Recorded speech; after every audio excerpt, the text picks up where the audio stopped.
Hey everybody, it's the Theosaurus Rex here. Just wanted to give a quick kind of rundown of my thoughts on the whole Charlottesville thing, and I'm going to do a little more of a longer rant in a second on a different video, but I just wanted to start this one off just for kicks.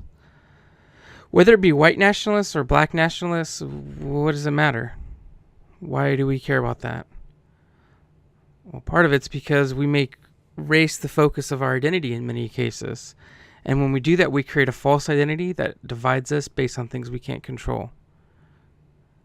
So when we say, is it a white nationalist or a black nationalist, the point is it's a race-based nationalist, and that's the problem. People protest about things all the time, and I think they should be able to. If the KKK want to peacefully protest and spout their garbage, let them. It's their constitutional right to do so. However, if the Black Lives Matters group, they want to peacefully protest and they want to spout their garbage, we should let them do that too. I grew up back in the 90s, and the thought on race was that we're all one race, the human race. And let's celebrate what makes us diverse, not define us by it.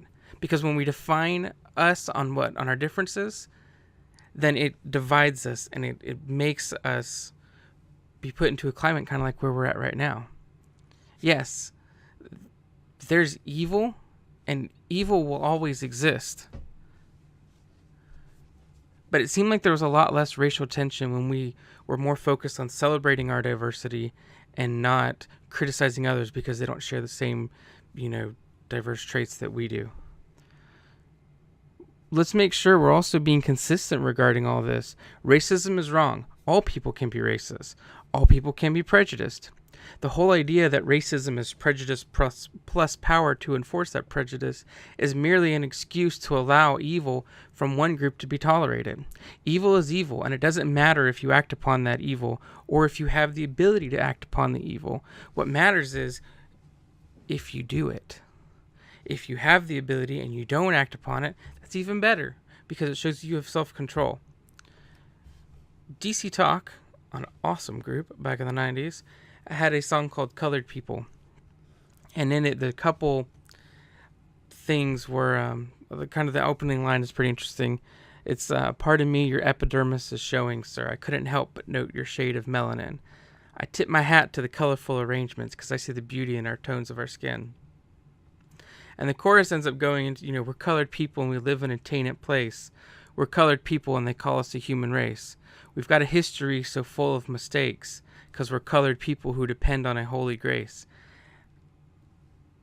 I mean, it's really cool, and it kind of sums up the way that we thought about things back in the 90s. Another line in there is, by God's design, we are a skin kaleidoscope. And so when we change up the way that we do things and we say, oh, well, I'm black and you have to look at me as a black person, or I'm white, you have to look at me as a white person, we cheapen who we are. We cheapen the beauty of the things that we are by putting us down to, well, here's something that you can't control. So anyway, those are my thoughts, and I'll have a rant on a little bit later on something else. But thank you very much. If you like what you saw, subscribe. If not, don't worry about it, and have a great day.